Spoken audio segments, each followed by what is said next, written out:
Hi everyone, my name is Corey Beth Whitehead, and this video is about erosion in town of Cynthiana, Kentucky versus erosion at another site 5 miles out of town.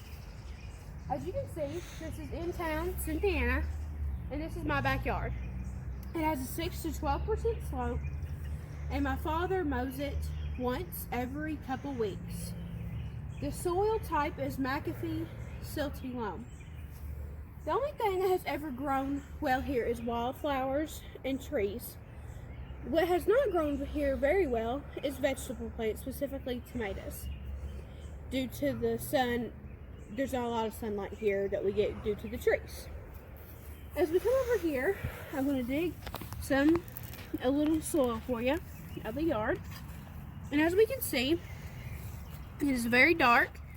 It doesn't have hardly any clay matter in it. It has a little bit, but it doesn't have a lot. It being dark, I mean, it's going to have very good soil organic matter to it, which is good for growing plants.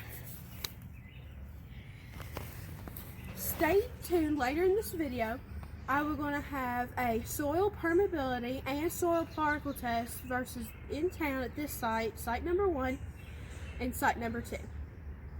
Site number 2, also located in Cynthiana, Kentucky, about 5 miles out of town.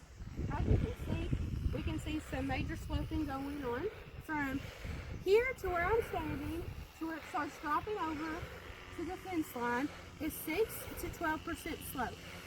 As we walk out here further, you can tell that it starts majorly sloping, and that is 12 to 20% slope. The whole area is silty clay loam, according to Web Soil Survey. It is eroded, as we can tell. It's very eroded. When you come down further, you can tell that there is sinkholes, and that if you go down even further, where it has eroded, as you come down here and you examine the eroded spots some more,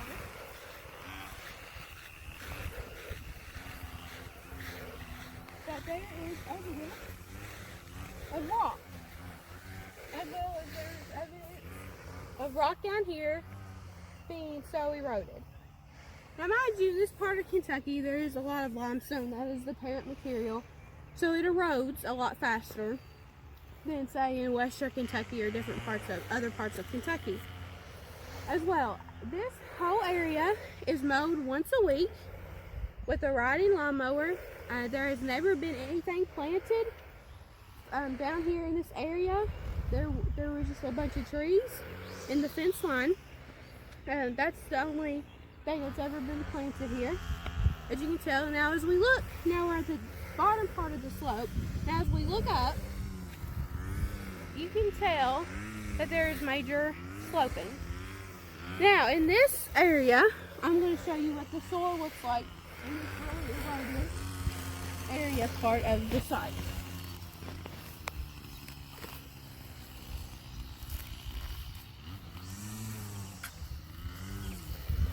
As you see here, it is very brown, so it has good soil quality. It's pretty silty and loamy, and you can tell if you do a ribbon test, it's going to hold together pretty well for planting down in this, even in this eroded area. Now if we come over here to this other sloping, major sloping part right here that also has bedrock present, as you can tell, rock. When you come over here, and you get a sample from here, I'll show you what it looks like.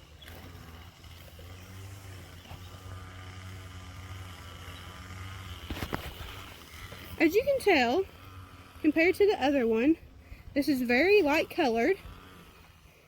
It has a lot more clay present, as we can tell. So this would not be a good place on this half to grow anything.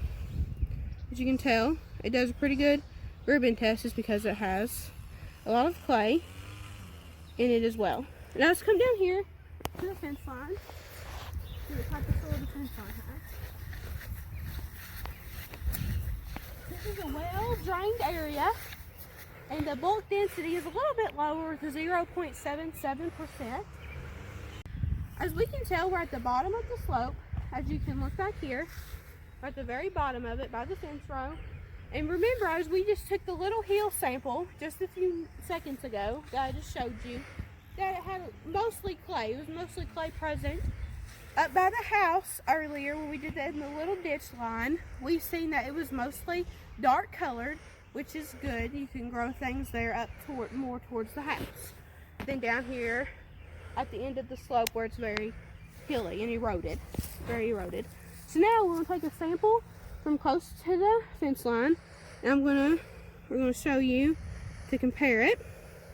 As you can tell, there is a little clay present here, but it's way less than what was just up there in that little bitty hill, and more than what was up by the house.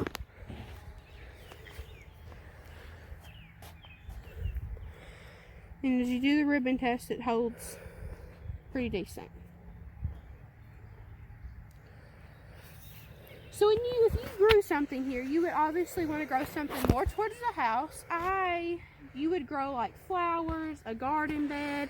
That would be better more up close towards the house. From here down from the house, where it starts really sloping, I would not grow anything due to the fact of you're going to have a lot of erosion. Also, you're going to have a lot of drainage coming off from the hill. So the water's just going to puddle down here, and it's just going to flood anything that you grow.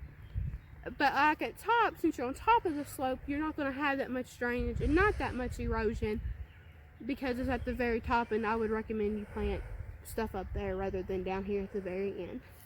So this is site number 2. And this is site number 1 where my house is. As you can see, we have some clay, some silt, and we have sand at the bottom.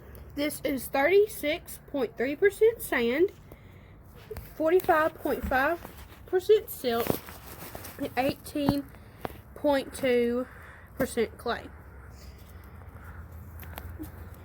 As you can tell, that there is more silt and sand than there is clay, which is good. This is site number 2, which is the one that's 5 miles out of town. As you can tell, we have 45.4% sand, 27.3% silt. As you can see, we have very little silt, and 27.3% clay. So we have a lot of clay and sand in the soil. This determines the soil particles in both sites. And now as we come over here, this is the soil percolation test. The one on the left is site number 1. As you can tell, we didn't get nearly as much as in site number 2. Site number 1 is 0.3 milliliters per second rate. And site number 2 is 0.6 milliliters per second for the rate.